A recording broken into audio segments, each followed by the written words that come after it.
I was looking for something that I could use to differentiate with some of my really good writers. And basically, I gave it out to a group of students, and then those three jumped on it. It was amazing.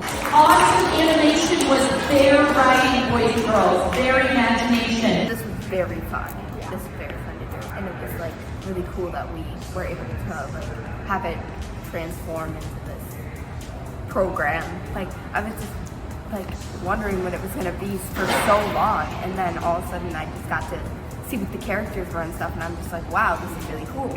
And I love the things they added, like the disguises. Like when Rosie would jump, the whole house would break and shake and stuff.